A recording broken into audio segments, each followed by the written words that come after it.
time. Yeah, this is tea time. Yeah, making a difference, one cup at a time. Tea time. So be sure to grab your tea, grab a seat, and tune in to Miss Liz. Tea time, making a difference, one cup at a time. Tea time, yeah. Tea time, time.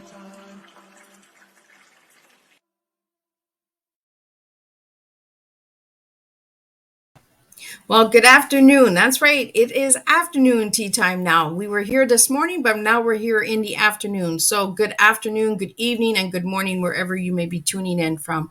So now we are doing round 2 of tea time today on this beautiful day in August. So let's do the disclaimer and let's do a little bit of the intro of the incredible guest that we have in this back studio. I'll get him to join us in a few seconds, and we will sit back and spill some good old tea on overcoming life. Disclaimer for Miss Liz's Tea Times live shows. I'm Miss Liz is going live using StreamYard.com and StreamYard. Here we go again. We're spilled the tea. Here we go. Miss Liz is going live using StreamYard. Before leaving a comment, please grant StreamYard permission to see your name at StreamYard.com. Please be advised that the content brought forward for any Tea Time show hosted by myself, Miss Liz, is always brought forward in good faith, however, may bring forth dialogue and opinions that are not representative of my platform. The facts and information are perceived to be accurate at the given time of airing. All Tea Time guests and audience participations are responsible for using their good judgment in taking any action that may relate to the discussion. The content brought forward may include discussions for some where they may be emotionally at risk. It is significant to know that this show is engaging in discussion form only to offer and inspire awareness and connection and is not providing therapeutical advice. If you have any questions about the disclaimer or the panelist discussion, you may freely contact me, Miss Liz, at bookingmissliz@gmail.com. Moving forward, should you choose to voluntarily participate in this show in any aspect, I, Miss Liz, welcomes you. And should you decide that this show is not made for you at this time, I respect your wishes and will see you at a future show at a later date. Now, we got the disclaimer out of the way. We got the tea spilled already. We got the little tongue twisters going. Now, I'm going to bring in the incredible guest that I have. I have Steve Borys here joining me from the United States, and he is a coach, teacher, and author. So a little bit on Steve Borys, and then I will have him jump into the studio and share his story with us. Steve grew up in Sayville, New York, on the east end of Long Island. He attended Fordham University, where he learned a BA in history and an MAT in social studies. At Fordham, he played football and was a team captain 2 times All-Patriot League and an honorable mention All-American. He's also going to be talking about his book that he wrote today, and I'll get him to share that a little bit later in the show, but let's get him into the studio with us. Hi, Steve. It is an honor to have you here with us today. Oh, the feeling's the same. Thank you so much for having me, Miss Liz. I really appreciate the opportunity to speak with you. And as you've seen, Steve, Miss Liz spills the tea, makes a mess, and slips with the tongue twisters. I am telling you, my tongue sometimes it just turns all over. So, Steve, how did it all begin? And let's start right from the beginning and carry on. And then we'll get to know your TEA later in the show. Sure. So why I wrote the book, it was in the pandemic, and my family was struggling, with the stress of the whole situation, and we were dealing with depression and everything that went along with those dark days. And also, we were seeing a lot of the dismay on social media. And there was fighting and arguing that I never really saw before. People who had loved each other for decades were now going after each other. And I wrote this book as a way to try to find some peace and try to give people some hope and try to bring some folks back together and just try to fight the disunity. So, how did you get the title of the book, and what is the title of the book? Because I didn't mention that, and I'm so sorry for that. Oh, it's okay. The book is called How to Beat Stalin, Hitler, and the Southern State Parkway. Southern State Parkway is out on the east end of Long Island. And, you know, and the whole book and the whole title is how to overcome adversity, how to fight back, and how to have ultimately a nice life. And the book, the title starts to make sense once you start getting into the book. We begin the story with me, as a young child. I was born in the Bronx, New York, and right away we moved out to the east end of Long Island. Me, my mom, my dad, and my sister. We did that to get away from the inner city. One thing, the Bronx at that time was on fire back in the 70s. So, escaping flame, always a good idea. And, we sort of lived the idyllic life, the American dream. We had a quarter-acre house, a white picket fence, the whole spiel, until I was about 5. And my father was killed in a car wreck on the Southern State Parkway. Oh, wow. And, that was my big challenge in life, was how to deal with my father's death. And that was the challenge of our whole family, my mother, my sister, and quickly, things started spiraling downwards for me. By the time I was in middle school, I was literally staring into the abyss. I was learning disabled. I couldn't spell cat if you bought me a vowel. Struggled mightily and was being bullied mercilessly. I was overweight. I was taking a beating every day. Sometimes teachers, would get in on the act. And I just had no hope for a better tomorrow. And my mom could see the danger. She saw how much pain I was in. And, she was always very encouraging. Your mom's always encouraged, oh, you're beautiful, you're smart, everything's going to be great. But you don't believe your mom because she's crazy. And, and she saw that she wasn't making a dent. So she said, hey, you know what? You're not the only person in this family who's had adversity in life. And I said, okay, well, who are you talking about here, Ma? And she said, well, it's time you knew about your babcia, your babcia Eva. And babcia is the Ukrainian word for grandmother. My father was Ukrainian. And he goes, I want to tell you about your babcia Eva. And I said, okay, I never knew my babcia. She, in fact, died in the same car accident as my father. I only knew her as the nice lady who made apple strudel, right? As a chubby kid, that's how you identify people, by what pastry they bring to the house. Yeah, the yummy stuff. It was delicious. And I said, okay, well, tell me about babcia Eva. I knew nothing about her. And she says, well, when she was your age, she wasn't worried about being obese. She was actually worried about starving to death. And that got my attention. So what are you talking about? She said, well, when she was a kid growing up in the Ukraine, she and her family were victims of Stalin's Holodomor. Stalin was, of course, the dictator of the Soviet Union, and he wanted to make the Ukrainians submit to communism and submit to his collectivist farms. In order to do that, he starved them out, and about 4 million people starved to death. They literally took all the food out of the country. They surrounded the country with the Red Army, so if anybody tried to escape, they'd be shot. And millions died. Millions died, and my grandmother was in the middle of this. So, oh, my God. And, I'm really taken aback by this. And then she said, and once that was over, a few years later came the Great Terror, where Stalin instituted another purge of the Ukrainian people and other folks in Eastern Europe. And hundreds of thousands, if not millions of more people died. And once that was over, when they were finally getting back on their feet and trying to find a new normal, Hitler was now master of Germany. And in 1941, he begins what was known as Operation Barbarossa, and it was the invasion of the Soviet Union. And it's the largest land battle in the history of the world. And there's babcia on the front line. And very quickly into that, her village is captured, her entire family's murdered, and she's made a slave. She's brought to work in one of Hitler's concentration camps. And I'm just absolutely floored by this.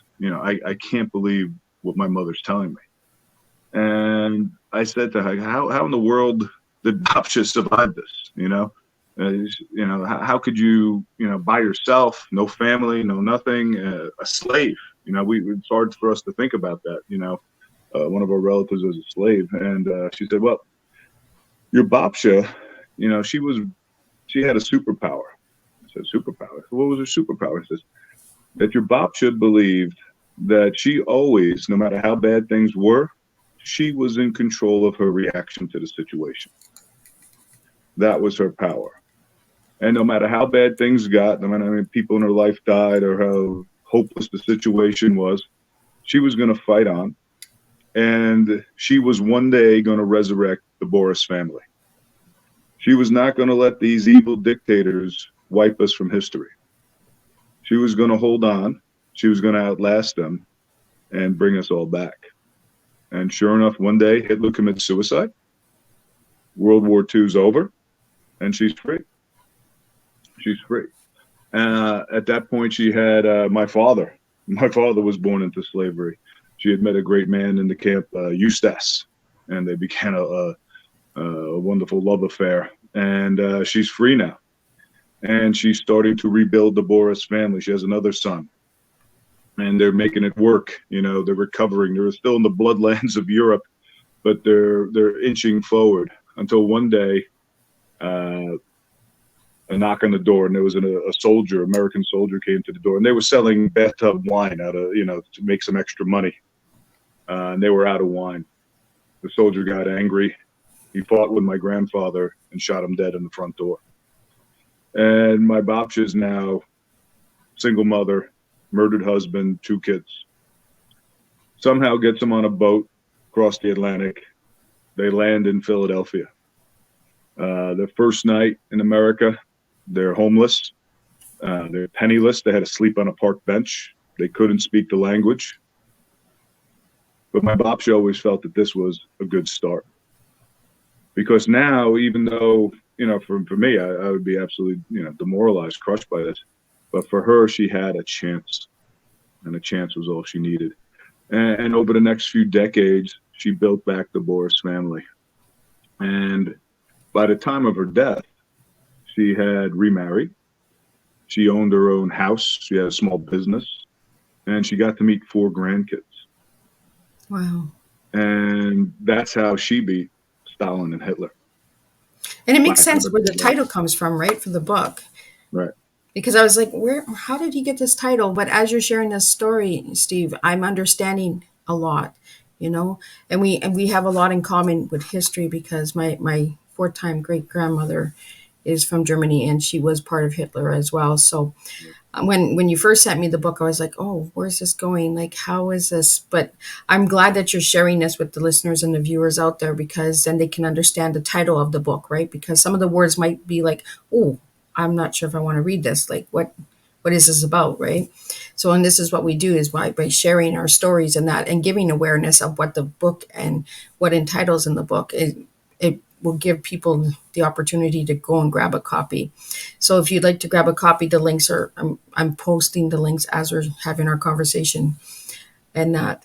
But carry on. I'm sitting here and I'm listening to your story, and I'm truly blown away by the adversity of the family, and and continuing the growth and getting over hardships, right? Because that's what we have to do. So continue on, Steve. I'm just taking some notes, and I'm just going to keep pushing up some links, and any questions that come in, if any of the viewers or listeners out there that would like to ask any questions, please put them in the comments, and I'll pull them up as we're having tea today with Steve.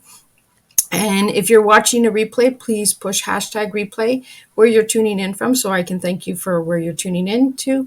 And I'll let Steve take the floor again and continue on with his story. Great. Thank you. And, she was faced with 2 of the most evil dictators in human history. These people responsible for the deaths of countless millions. And she stood up to them because she controlled her reaction. She, even if she too was eventually going to be killed, she was going to die fighting. And of course, the best revenge is having a good life. And I hear this story and I realize, I'm part of this legacy. Okay. That here I am, 12, 13 years old, hopeless, you know, suffering my own pain. Uh, but it gave me a spark of motivation, right? If she could overcome this, if she can come out of the bloodlands of Europe and go toe to toe with two evil dictators and win, you know, which were real. I had real problems. Maybe I had some hope. Maybe I too could use her superpower and control my reaction to these situations. And also I was on the hook because if I didn't have a nice life, that would mean Hitler and Stalin win.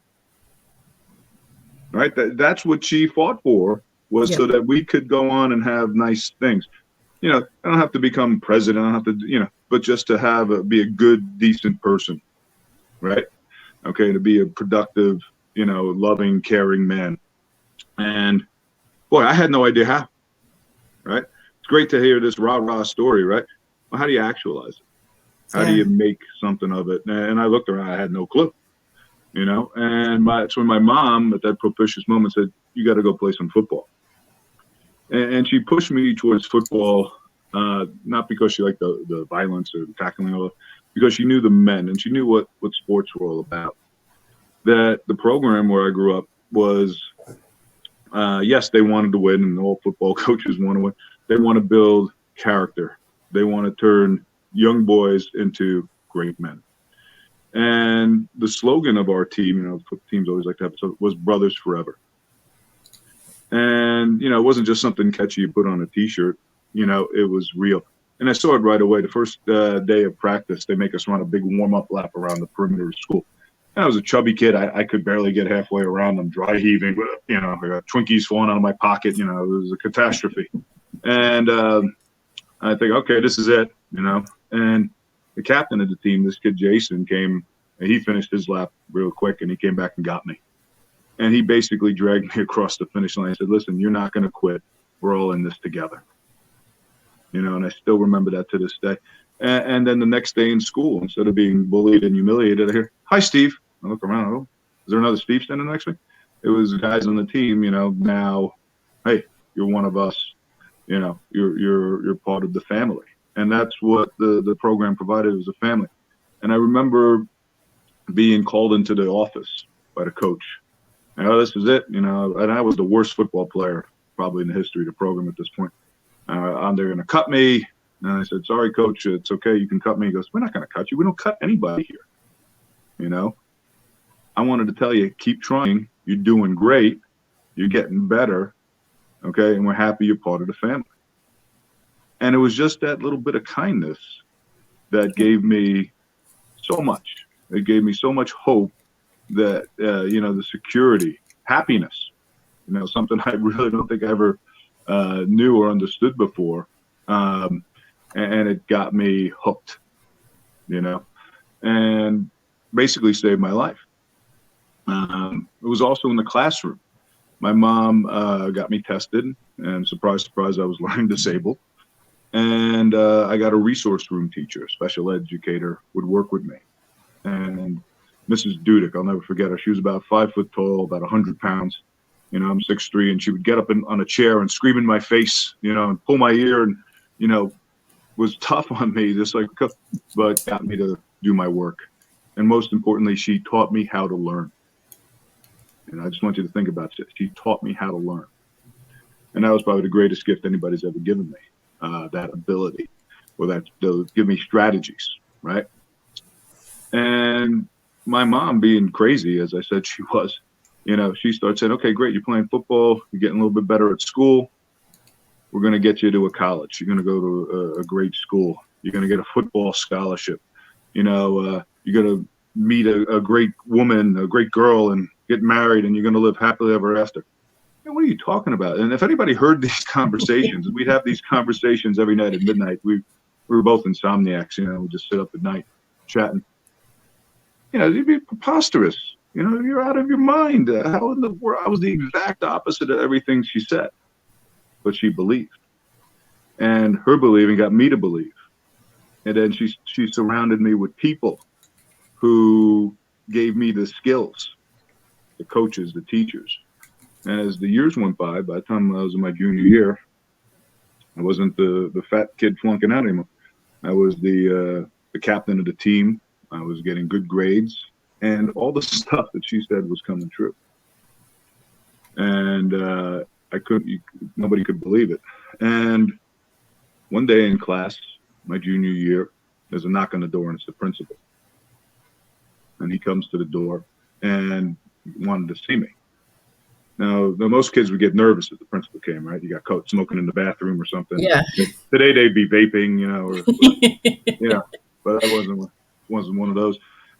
I got excited because if you were an athlete and the principal was there, that meant there was probably a college scout in the office.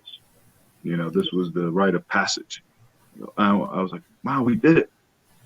The college scout, it's all coming together. I go skipping out of the classroom, go with the principal down to the office, giggling to myself like an idiot. Excuse me, too much tea. And then we get to the office, and he sits me down. He said, Steve, I'm sorry. There's no college scout.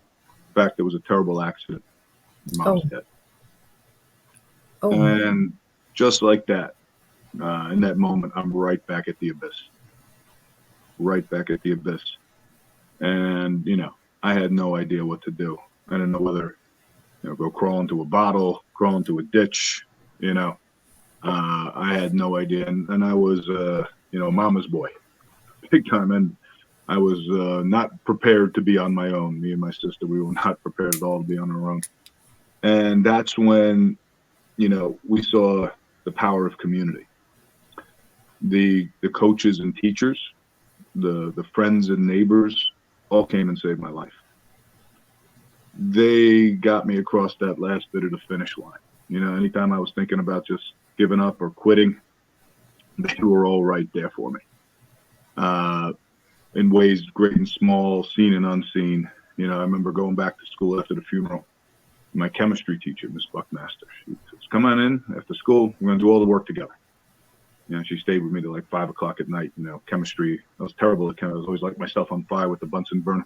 And she got me through all the labs. And then as I'm leaving, she goes, hey, come here. Here's $20. What's this? She goes, take your sister out to a movie. And it's like I still remember it because that changed my life. It gave me hope for a better tomorrow. But somebody gives a damn, right? Yep. And, I had a girl I was friends with. I didn't have a car. I had to take a driving test. Her mom gave me the car to take the driving test. Of course, I crashed the car, so I kind of backfired on them, so you got to be careful. But, the whole community came together and rallied. And, I was able to graduate high school, got a scholarship to go play at Fordham. And, met my wife there, my Amy, we have a family now, and have a nice life. Had a nice life. Just like my Babcia Eva wanted me to have when she dragged herself out of the bloodlands of Europe, and inspired me, to keep going. When I didn't have to fight Stalin and Hitler, but I had some other stuff. I had some other obstacles in the way. That's what all of us. That's what the book's all about. Your obstacle could be alcoholism, right? It could be a divorce. Maybe you lost. Maybe it's COVID, right? You lost something in COVID. They're all real. They could be historic, like a Stalin and Hitler. It could be sneaky, right? Maybe like having too much sugar and you get diabetic. It can all doom you if you let it, and you always control your choice how you're going to respond to these situations, right? Yeah. But you need help. You need that community there. You need that love.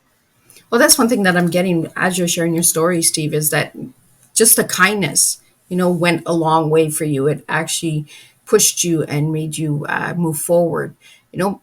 So many times we think kindness doesn't have so much impact, but it actually does change a person's life, when someone actually does give a damn and we can move forward, like you said, just some teachers taking that extra time tutoring you and pushing you and getting the community coming together and pushing you through the finish line.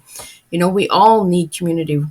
We need a village. Like, we can't do this alone. And it's like you said, Steve, like, there's so many things out there: alcoholism, passing, grief, divorce.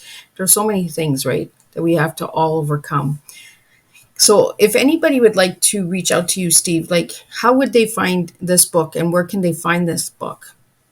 Sure, the easiest place to get on Amazon, and you could Google my name or how to beat Stalin, Hitler in the Southern State Parkway, and you could be reading it on your Kindle in seconds, and or you can order the hard copy and Blockbuster. Amazon's really good at getting that. Who knows? It might be Blockbuster. Flashing back to my know, childhood. Right? I got back into the 80s and 90s somehow right there. But yeah, you can pick it up real there. And all my, you were so kind as to put all my social media links up there, and you can get me, and I'll get back to you lickety split, and you can have a nice chat. So I think now's a good time to ask you, what would your T be if I gave you the letter TEA, Steve? My T, teamwork. That's what got me across. That's what saved my life. And on the field, and we learned that in sports, right? And that's something I figured out pretty quick, is the lessons you learn on a field, whether the sport is. For me, it was football.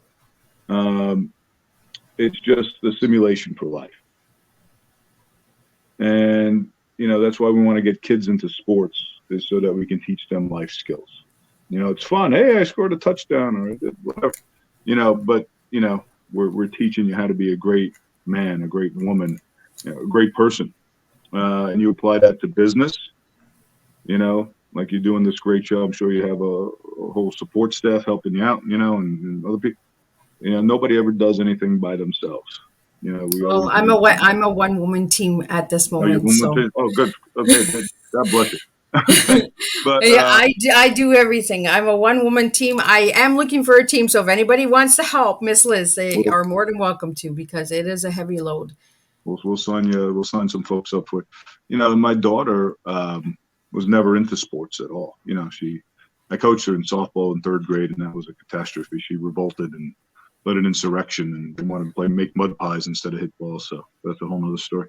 And she got into theater, and watching her perform, and it's the same thing. It's the same concept. You have people with different skills combining different talents. One person's doing the lights, the other person's dancing, and support people, all coming together to create something that they could not create on their own, and learning valuable life skills along the way. And also providing that family, of support and love and community. And I think that's the key is, and that's what I want to do, not just with kids, in school. I'm a teacher, I'm a coach, so we keep that going. But, with adults as well, and bringing adults in. And finding community for adults, especially for men of my age. We're finding we're a particular risk for suicide. The statistics are quite alarming because we feel very isolated. Mm-hmm. You're supposed to be stoic on your own and not show any weakness, and suck it up, buttercup, and all this. That's just not a healthy way to get through life, and it's unnatural. It's unnatural, and you struggle, and you don't feel like you can talk to anybody, and maybe go see a psychiatrist. But even that's what I was finding. It's just hard to find professionals to help. There's wait lists, and then is the person any good, or even if they're good, is it a good? It's just can be quite a daunting challenge. And I think a lot of times we just need each other. Yeah. We need each other. We need to find purpose. Why am I getting up in the morning?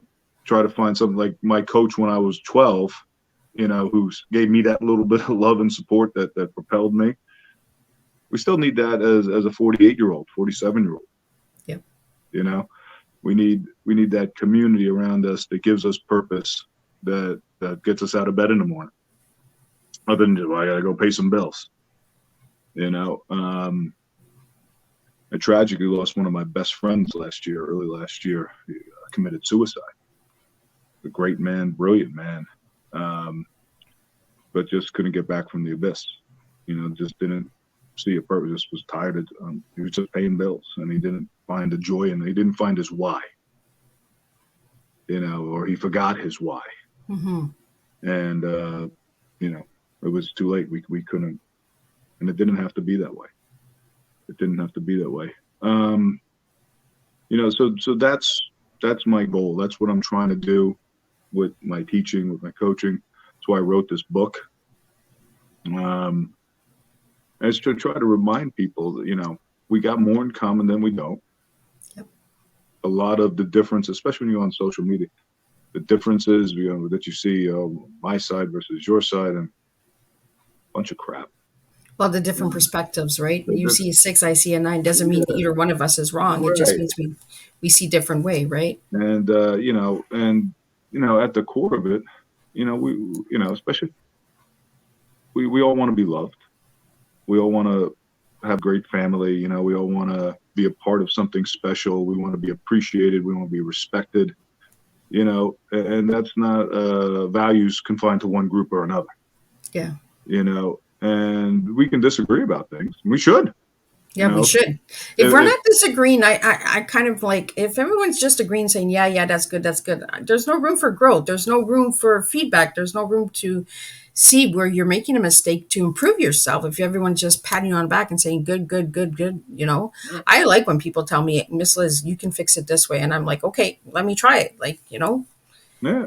I mean, we have different, as a teacher, I have different economic interests than, say, a business person, or somebody running an oil company, or somebody running, telecommunications, or, doesn't mean my interests are wrong. They pertain to me.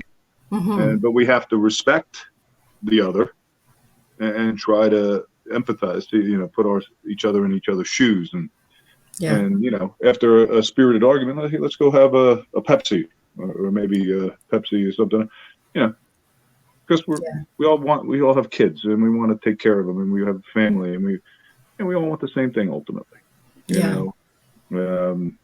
And hopefully this can remind people, Also, it's also there to show the dangers of extremism. Yeah. Stalin was extreme left communism that led to death and slavery of countless millions. And Hitler was extreme right, Nazi fascism. Well, that led to death and slavery of millions. So what does that tell you? You go extreme either way, it's the same thing. Mm-hmm. It's our demise. And we've always been very successful when we're kind of in the middle. Yeah. And we realize our humanity. And we realize the answer is always love. Yeah. So you gave me the word teamwork for your letter T. So what would you give me for E and A? E, I would give empathy, right? Where we want to, try to see things from the other person's perspective. Not to take on their pain, but to say, okay, I understand why you're feeling that, and not just react, not just lash out and label, but why is this person doing this? As a teacher, sometimes I'll say, hey, pick out your pencil, and they go, oh, go to hell, and they start yelling at me, mother. Okay, well, obviously, I can give detention, and I can say, okay, well, why is that happening? Yeah. What happened? Maybe that kid had a rough morning, this, that, and the other thing, God knows, get to the bottom of it. Try to figure out why that person's acting that way. And, when you do that, you can have some great breakthroughs, that can lead to that person, being healed in some way because somebody's finally listened. Instead of attacking and punishing and telling them that they're bad, taking a moment to understand why. Yeah. And listening. People don't realize how far empathy really goes, when someone really actually listens and does give a damn, again, with the kindness, somebody actually caring, how far it actually goes. And as you were sharing earlier, when you shared the word teamwork, I was listening to how you were sharing and I was like, I'm sure he's going to say empathy. I'm sure it's going to be empathy for the E. And then when you said it, I was like, I should have just wrote it down. Absolutely. I'm telegraphing myself here, but that's good. And what would your A be, Steve? A, in this case, it would have to be my wonderful wife, Amy. Who is, without her, I'd be like naked in a tree somewhere. I don't think I could, she's just my everything. And we met in college and got married shortly after. We have our wonderful children together. And, we've had our ups and downs and highs and lows. And, we've been to the edge and back. But we always realize, we're in this together. Yeah. And, when we, at the end of the day, we have each other's back. And we realize, ultimately what's important. And again, it comes back to love. And when you have somebody who loves you unconditionally, it doesn't mean you're not going to get yelled at. Yep. But, a little bit of loud yelling sometimes actually gets the attention, right? Because sometimes we need that. Right. I don't want anybody to think I got this, fairy tale and birds are, the whole thing. But, and that's important, though, because, hey, you can fight. You can disagree, like we were talking about before. You can disagree. You can have a different perspective on things. But you come back and you realize, hey, it's about love. It's about family. We have much more in common than we don't. And let's figure out a way how we can make things better. And when you do try, it goes back to empathy, right? And teamwork. That's what people don't realize. Family is teamwork. Exactly. When you get married, love and all the, the fantasy and, the movie. Yeah. Okay. You're not saying I don't love my wife but it's about being a team. Yeah. And it's about getting the job done and taking care of the kids, and having a plan and being human. Yeah. And you're going to make mistakes. Okay. Picking up, okay, you screw something like in coaching football, somebody drops a pass. Well, do I go and yell at the kid and call him a loser? Or do I say, hey, it's okay, get him next time? Yeah. So I screw up as a husband. You left this toilet seat up again. You forgot that. Okay. You're going to divorce me, throw me out in the gutter, or, hey. Yeah. Of course, my duty is to fix it, right? But it's, we just don't bury me in the process. And realize I still do have value. I'm still a human being. Well, and I think that's what everyone has to understand, right? Is we all have our issues. We all have gone over something, and that's what makes us uniquely different is we all have our own stories, and I love that you kept bringing up the word family, because when I asked you one word that describes you as a person, you gave me the word family, and it shows that you're really family oriented man, because you keep saying the empathy, the teamwork, your wife, Amy, and it is truly a strong team because you're serving your tea each and every day, the teamwork of the family, the empathy of the family, and your wife as well, so you have a really strong cup of tea there, Steve, that you're serving, and I really appreciate you sharing your tea. And that's what it is. We all have our own teas. We serve our own teas and our own flavors and blends at certain times, right? Yes. So you mentioned in your bio, I mentioned that you are a coach, a teacher, and an author. So what have those three things taught you in life about yourself, Steve? Oh, let's see. That I'm a flawed person, and and I want to try to keep getting better.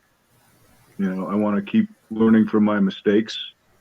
I want to keep falling forward, and that the best way to get through this life is to try to be to try to serve and to try to give back. The reason I became a teacher and a coach, it's fun, but it's to try to give back and try to pay forward, and thank all the wonderful people who got me to where I am. That's why I wrote the book. It's this in many ways a horrible story, but I wanted to try to use it as a way to try to help people. So maybe somebody could read about my babcha, who's struggling and say, oh, if babcha Eva could do it, maybe I can too, or hear about my sister, there's a whole bunch about my sister, other wonderful characters, Herm, there's a lot more. There's a lot more characters in there who have inspired me and can inspire others, and that's the hope, that's the goal. Speaking of the characters, like, my babcha and my mom, especially, those are the two big ones. My mom, first and foremost. We're getting to a point, babcha has been dead since 80, so was it over 40 years, and my mom died in 91. And we're kind of getting to a point where nobody remembers them. The people who know them are passing away, and it's rare that I get to speak to somebody who actually knew my mother. Nobody knew my babcha Eva. And there's the old expression, you die twice. You're deaf, and then when nobody remembers you anymore. Yeah. And that's what I was getting, upset about, was they were about to die, that second death. But now, thanks to this book, as long as this book's around and there's a copy somewhere, they're going to live forever. And, well, that's it, right? You're leaving a legacy of the story, so that they don't pass again. They can come back, and that was the other thing. I was thinking, I'm getting choked up here a little bit, with the pandemic. That's okay. You're allowed to cry on tea time. If I could summon back, excuse me, somebody to help. Heroes, it would be those folks, some of the others in the book. And it's just great that, I've had feedback, people who've read it, friends, people I haven't known, strangers, that's when it really hits you, when the stranger comes. Says, your mom is my hero. babcha Eva is my hero. I want to be like them. And I was able to help, use their story, so they're helping people that they never even knew of, from beyond the grave. And, that's what I wanted to try to do. Well, it truly impacts help one person, people, right? Then great. If it could help 1 million, even better. Well, and that's it, right? We write these stories, the hard pains, the hard stories, in order to impact other people's lives. Because when they read that story, they say, oh my God, my life is not as hard as I think it is. If this person could have overcome all of this, I can too. You give them that hope and that inspiration to carry on and move forward by sharing these stories. I truly understand where you're coming from, because I myself have shared my personal story. And my message to everyone is, when I'm gone, just remember how hard I fought. Remember how hard I continued to push through the pain and the challenges, And I think that's what you've given that legacy to your babcha and your mom, And thank you, Steve, for being real, raw, and authentic. This platform, that's what it's for. There's no judgment, and we do overcome things, and we are human. So you serve a strong tea. You're really family oriented. Your word is family, I also asked you what your favorite color was, and you gave me the color blue. Could you tell me why you picked blue? Blue? Because right now that's the colors of our football team.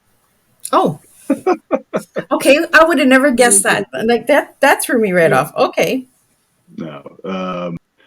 Yeah, that's when I think about colors, I always think about, that's the first thing that always jumps out to me, the football jersey, and I've had a lot of colors over the years. And I was at Sleepy Hollow. I coached there. We were red, and we had the beautiful horseshoes. I had this horseman that was great, and other teams, purple. When I was at Sayville at Fordham, and we were the maroon. But that's your colors, and you Yeah. fight for your colors, and you protect your colors, and you're loyal to your colors. And the colors are a symbol of your family, that you work with, that you love with, you bleed with, you fight with, and ultimately victorious with. So I would have never guessed football, like the colors of your football team when you gave me blue. And that's what it is, right? We all have our own favorite colors for different reasons. Again, like the one word that describes us, who we are as an individual. It's our different teas, our different settings, our different flavors and blends that we offer and serve. And Steve, you've actually paid respects to a lot of people who have impacted your life. If you could give a big thank you to anyone who's still living out there and will listen to this show today or the replay, because you can watch this at any time after the live show, who would you like to give a thank you to? Yeah, sure. I already thanked my wife, Amy. I'd like to thank also my children and my wife's whole family, Rich and Laura Bubico, Aunt Jackie, Rich, Liz, Don, Brooke, and all the grandkids and nieces and nephews and uncles and all these wonderful people that make up my life now. Well, we're not trying to give your age away. You mentioned grandkids. And I don't have grandkids yet. not yet? No. So what message would you like to give to the youths out there that are into football? Because you are a football coach and you've been with the football teams and all that. What message would you have for all of the youths out there that want to get into football or in football? Sure. Some people are worried about the violence and of the game.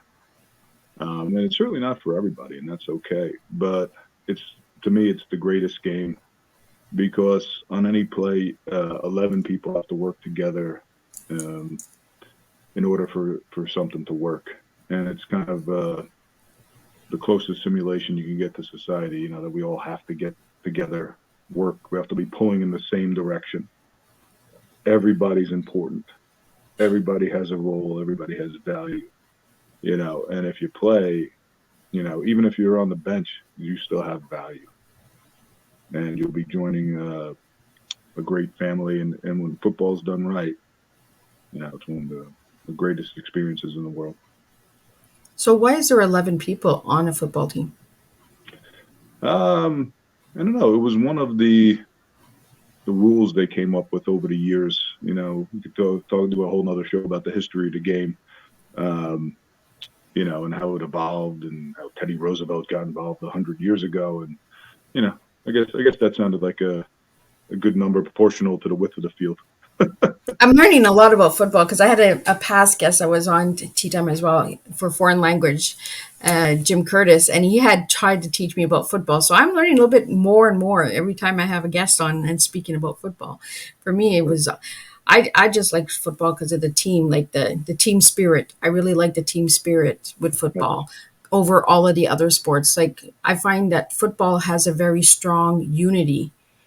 And I don't know if it's because of the tackling or the connect, the hard connect. I'm not sure what it is, but I find that football for me, when I watch it, it's the unity, the joining, the connection, all the team huddling together. You don't see that with hockey or baseball. Well, you do at the beginning, but but during the whole game, you see this connection. You see the unity of the team, You have everyone running for this one ball, So, yeah, football means a lot to me. And I just like the uniforms, and I like the cheerleaders. I kind of like the whole celebration kind of aspect of football. So yeah, it's a community event. One thing to just give you another lesson about what also makes it special to me. I played for many years. I never touched the ball. I was oh a wow, lineman, and most people on the field, 5 of the 11 will never touch the ball. Unless there's a fumble or something weird happens. Yeah. The linemen And that's, to me, one of the best parts. It's about the selflessness of it, where you're gonna, literally get your body in the way of other large people to protect your teammates, to protect your brother. And our great coach, this man named John DeLuca, who's another one of my angels, actually came up with a lineman's prayer. It's non-denominational, so I don't think you're converting to a religion, but it goes, we work the hardest, we're known the least, but who cares? We are the reason. Oh, I like that. So without your blocking and protection, your team can never win. The guys who scored a touchdown, that's never going to happen without you. Yeah. And I just love the practice.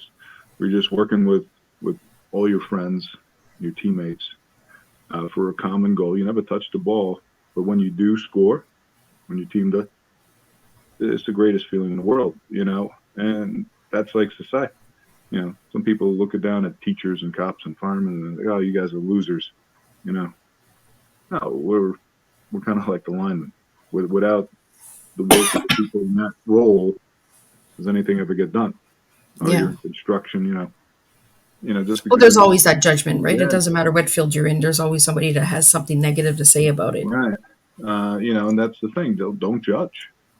Everybody has their worth, their value, and without everybody working together, doing their job, it's just not going to work. Well, it's teamwork, right? There goes right back to the T, is the teamwork. Without the team, I'm a one-woman team, but my teammates are my guests. My teammates are my viewers and my listeners. I'm not doing this alone. I can't do it alone. And it's like you said, you can't do anything alone. You need a team. I just have a different sort of team, and that's why I am very appreciative and supportive of all of my guests and all of my viewers and listeners at any time, whether you watched live or you watched the replay. I really appreciate you tuning in and supporting, because you are my team. You are the one is encouraging me to push through, picking me up and taking me to the finish line, like the community had done to you, Steve, has picked you up and brought you to the finish line, So you being a guest here today, you've actually helped me pick me and brought me to the finish line, Absolutely, and you have helped so many folks like myself get the message out, and you're really, and help so many people in your audience. You're really a true blessing, and doing amazing work. Just helping communities, well beyond where you live. Reaching nationwide and globally. It's an amazing gift you're giving. All I do is spill a tea. I make a mess. My mess is good. Excellent. So any final words before we wrap up your tea time, and I'll share the next guest that's coming up on August 18th. Sure. I just want everybody to understand, whatever's bad things happening to you, it's not fair. It's probably not your fault. But we can get through this together. Understand we love you. Stay in the fight. If you need help, get the help that you need. People have been through bad times before, and this too shall pass. So before we wrap up your tea time, Steve, it just popped in my head. Are you looking to share your story on other platforms or speaking stages or anything like that? Any way we can. I'm doing YouTube videos. I'm doing TikTok videos. I'm doing events, trying to book public speaking events, speaking of schools, speaking of organizations, whatever way I can find to try to get the message out and try to be a help. I'm gonna connect you after the show. When we're done the live show, I'm gonna connect you with a couple people that are looking for speakers, motivational speakers like yourself, coaches and leaders and all that, and I'll direct you to those people. And I really want to thank you, Steve, for joining and sharing your story with me today. Because when you first approached me, I was like, oh, I don't know what is this story about? Like, how do I get? And sometimes you just have to listen. You just have to find out for yourself what the story is. So that's what I do. With some of my guests is when they come on Teatime, I'm learning as my listeners and viewers are learning as well. And And to reach out to Steve, you can find him on all social media platforms. Like he said, he's on TikTok. I've been following his TikTok. So give him a quick follow, and then maybe Steve, once you get that 1K, then you can do your lives on TikTok and that as well. Is there any other way that the viewers and listeners can reach out to you? Sure. You can always reach me by email, steve.borys@gmail.com. And I'd be happy to get back to you and chat and start a relationship.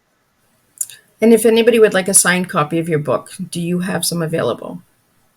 Oh, absolutely. Yeah. Just reach out to me and we'll get that in the mail right away. So on what platform is the best one to reach you at besides the email? Facebook would probably be the easiest. But, you can, that would be the way to go. Reach me on Messenger there. So awesome. Thank you so much, Steve, for sharing. It really was an honor to hear your story and have you share your teamwork, empathy, and Amy. Your tea is a really strong tea. Keep serving your tea, Steve, because you're doing wonders with it and you're making a difference. You're impacting lives as well. It just takes one person to make a difference. And like you said, Steve, kindness goes a long way. So let's just be kind. Let's start being kinder to our neighbors, kinder to our family, kinder to our communities, and reach out and make a difference and get involved. Step up, speak up. If you see that kid that's not getting the motivation that they need and you can mentor them. Because I believe you do that as well, Steve, right? As you do some mentoring? Yeah, sure. Absolutely. With all my students and players. Well, thank you. Thank you so much for your services. I really appreciate you doing and making a difference in so many people's lives. Now, I will see everyone back here August 18th, 3 p.m. We will have an afternoon tea where Shane Wilson will be coming in. He is a musician and a storyteller, so he'll be bringing a good, flavorful tea to the table. There's a lot that I'm hoping maybe a little bit of music. We don't know. We'll switch it up a little, add some little flair. But Shane Wilson will be joining me at 3 p.m. August 18th. So tune in for that show. And if you'd like to see any of the tea times, you can watch the replays on the YouTube channel, Miss Liz's Tea Time Making a Difference. Subscribe and you will be notified anytime a new tea time comes up. There are over 100 tea times on there. So if one flavor doesn't match, the next flavor will. I guarantee that one tea time will affect your life and impact your life. Reach out to these guests. These guests are making a difference. It's not about Miss Liz, it's about the guest. Remember that we're here to serve tea of others. Tea for humanity and tea of connection and tea of network. This is what this platform is for. So if you'd like to know more about me, Miss Liz, you can check out my website and check out my YouTube channel. Steve, before we wrap up, we have less than a minute. Any final words before we wrap up? I just want to thank you for this great opportunity and that you gave me to get my message out there. And on behalf of all your other guests, we really appreciate you and all the beautiful work that you're doing. Well, thank you so much. So I will see everybody August 18th, 3 p.m. And then I believe the next one is at the end of the month, the last Thursday of the month. I have Kelly coming in. She will be speaking on ASL, American Sign Language. So we will be doing some sign language. We might even learn how to say tea in sign language. Lots of surprises coming. So like I said, there's lots of flavors, lots of different guests. So be sure to check them out. Be sure to check out Steve. Reach out to Steve, connect with Steve, and grab a copy of his book because it will make a difference. One little kindness at a time, one purchase at a time, and one cup of tea at a time. So I want to thank each and every one of you for tuning in. Thank you to the viewers and the listeners out there. Thank you for tuning in to Tea Time. We did it. We did 2 shows in one day, and it was a hit. So I want to thank each and every one of you for tuning in twice today for Tea Time with Miss Liz. And I will see you August 18th, 3 p.m.